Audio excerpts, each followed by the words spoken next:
carnets d'alerte sont destinés à mettre en quelque sorte, à révéler en quelque sorte des problématiques qui sont d'une extrême importance et qui sont pour la plupart ignorées par le grand public et par l'opinion. Et il est temps de mettre l'accent sur ce qui détermine d'une façon très importante l'avenir de la société humaine et puis avec des particularités concernant des agissements ou des problématiques plus simples. La collection carnet d'alerte, je me suis un peu expliqué, c'est-à-dire comment synthétiser des problématiques qui sont des problématiques d'une extrême gravité. C'est pas n'importe quoi, c'est vraiment vital. Et puis spécifiquement l'eau, tous ces carnets d'alerte sont destinés vraiment à mettre à portée de compréhension et on espère de mobilisation par une simplification et par un procédé d'interrogation des gens susceptibles de répondre à des questions par leurs aptitudes. Nous ne pouvons pas, à nous tout seuls, dire les choses. Mais par contre, la valeur des carnets d'alerte, c'est qu'on va donner la parole à des personnes qui sont susceptibles de donner les bonnes réponses parce que c'est leur spécialité ou c'est leur compétence. Et en même temps, ça les révèle. Ça révèle ces personnes dans l'espoir après que, à travers la bibliographie, ceux qui veulent creuser, aller plus loin, etc., donc on les met en avant, on les révèle pour que l'opinion et le public puissent s'instruire et s'informer en profondeur, parce qu'il est nécessaire aujourd'hui que les citoyens s'informent et ne se contentent pas simplement de ce qu'on leur raconte, de ce qu'on leur dit, etc. Alors les thématiques jusqu'à maintenant, ça a été la faim dans le monde.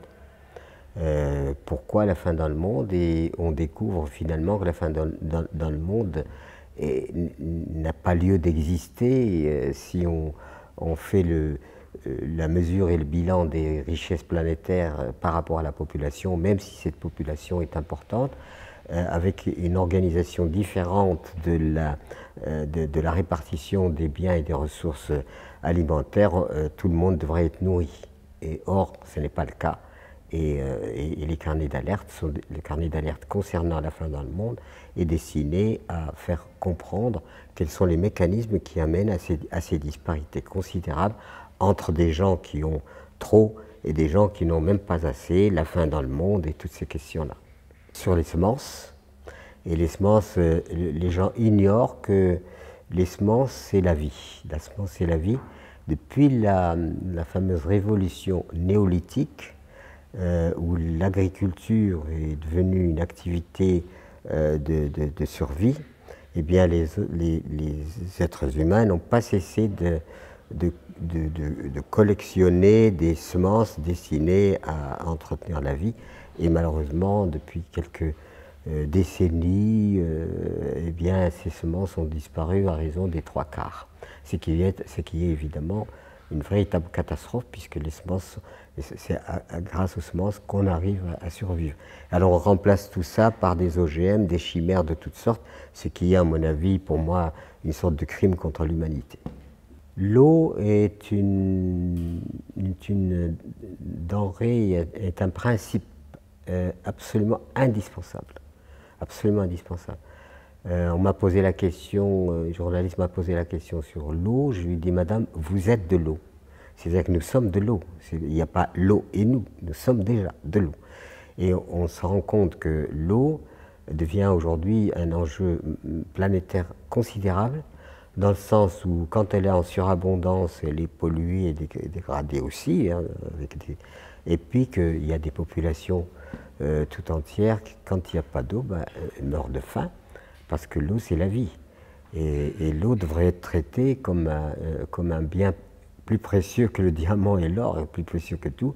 Et au lieu de cela, je crois qu'il y a ceux qui en ont beaucoup, n'ont même plus conscience de sa valeur, puisqu'on lui fait même évacuer nos excréments, après l'avoir purifié d'ailleurs, c'est assez curieux. Et puis de l'autre côté, j'ai travaillé au Sahel et j'ai travaillé dans des zones où l'eau est rare, où les femmes doivent faire 3 km, 4 km pour aller chercher un peu d'eau, simplement pour la survie. Donc cette problématique-là, sans compter sa pollution, sans compter les mers qui sont submergée par toutes sortes de dégradés, par le plastique et autres. Donc l'eau devient une problématique extrêmement importante pour le futur. Et si nous ne faisons pas attention à la sauvegarde et à la pureté de cet élément, ben l'humanité va le payer très cher. L'eau étant, je suis né dans une petite oasis du sud de l'Algérie. C'est grâce à l'eau qu'on a pu créer. On ne peut pas créer d'oasis sans eau. L'eau est la denrée de base, disons le matériau de base, sans lequel on ne peut rien faire. Et puis ensuite, bon, on plante des palmiers qui font de l'ombre, s'épanouissent en parasol, et on peut cultiver sous les palmiers des arbres fruitiers. Sous les arbres fruitiers, on cultive des légumes, etc. Donc, et sans l'eau, rien de cela ne pourrait se faire.